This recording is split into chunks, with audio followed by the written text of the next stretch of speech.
Kama serikali ambavyo mumeona imekuwa ikitafuta fursa duniani kote. Kwa hiyo jukumu letu litaendelea kuhakikisha fursa zozote duniani zinazohusiana na fani za teknolojia. Tunavyojua sasa hivi dunia, technology drives the world. Hakuna mtu anapinga. Tutaendelea kutafuta fursa, kuboresha miundombinu, kujengea uwezo wa wataalamu wetu wa ndani ili waende na mabadiliko ya dunia.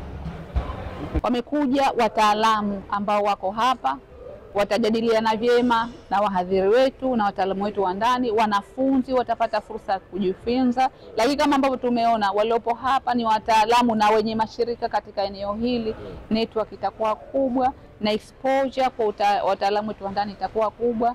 Na neema kama ambavyo umesema wanaenda kufanya marathon, watafanya fundraising ambazo wataziacha kwa ajili ya taasisi hii ya KIST. Ninachokiona kwa kuwepo kwa mkutano huu ni kufunguka zaidi Zanzibar na kutangazwa kwanza kwa KIST katika programu zake, lakini kupata wanafunzi wengi kutoka nchi tofauti, lakini pia na kupata fursa kwa wanafunzi wetu kwenda kujifunza mataifa mengine. Mumeona hapa tunao mabalozi wawili ambao wamechaguliwa kwa mwaka huu kutoka KIST.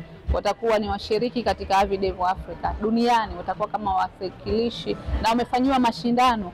Maana yake sio tu kama wamechaguliwa by choice, lakini wamecompete, wamepewa task, wamefanya grade zikaruhusu, wakaambiwa nyinyi mtakuwa mabalozi wa aviation kwa mkutano huu wa mwaka 2025 ndani ya Zanzibar. Hii inaonyesha kwa jinsi gani fani zetu ambazo zinafundishwa ndani ya Zanzibar zina ubora na zina compete duniani.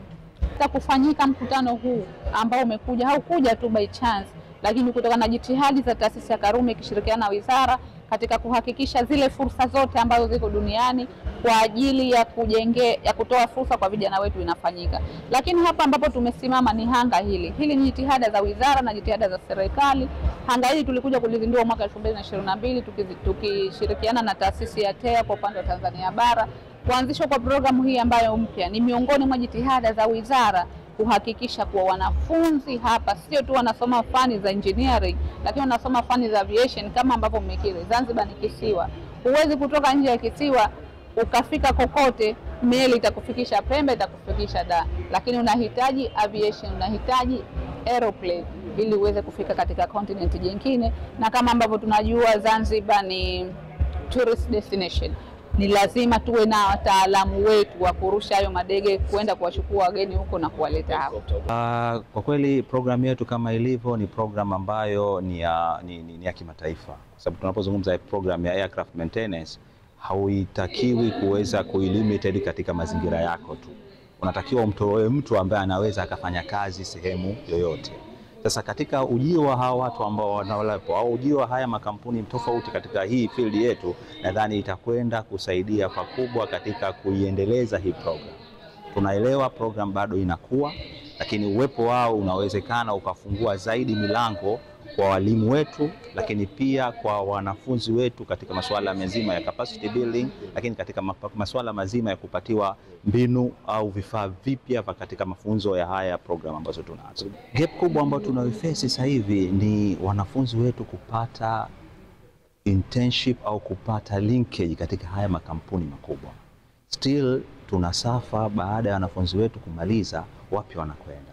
Lakini hivi sasa hivi imekuja kufungua hiyo milango. Imekuja kufungua milango na mwisho wa siku tunaweza sasa watu wetu wanaweza kujikuta wanapanua mbawa zao kwenda sehemu mbalimbali katika dunia hii, katika especially katika hii area ya aviation. One of the key things we are doing is our sponsors are contributing some and Avidev is contributing some, and we will be making a donation of $10,000 to the Karume Institute of Science and Technology on Friday at the close of our conference. And we'd like to thank our sponsors as well as KIST for being able to put together such a wonderful program which enables us to support aviation education for the future generations in Africa. Actually mimi nategemea makubwa sana kupitia hii outreach, na mpaka sasa hivi nimekutana na watu wa Rolls-Royce, Mr. Gordon, tuna ile relationship, the way ambavyo tumekuwa tukizungumza, naamini kuna vitu vingi sana ambavyo wamenipa vitakuja kunisaidia kwenye career yangu, na ukizingatia niko mwaka wa mwisho mwezi wa 7 namaliza, kwa hiyo nahitaji kufanya internship, on job training na mambo mengine. Kwa hiyo nategemea makubwa sana kutoka kwenye outreach program, na Mungu akijalia itakuwa ni sababu kubwa sana sisi kufanikiwa kwenye mambo yetu. Actually ni wapresentie, hii ni project yetu ya mwaka wa mwisho, na ilikuwa kuna program ya kuweza kuwaonesha the way ilivyokuwa hii ndege na sasa hivi ilivyo, tumeimaintain, tumeirepair na mpaka sasa hivi ipo kwenye hii hali. Kwa hiyo yani swala la kufanya maintenance kwa sisi ni swala ambalo tumepata ujuzi kupitia hii project, na pia kikubwa ni kwamba kwa sababu nini ya maintenance haipo kwamba utapewa tu utafanya, lazima ufanye recruiting, watu wa kutrain, uweze kufanya. Kwa hiyo tunaweza, yani we are trainable kuweza kuface industry ya aviation.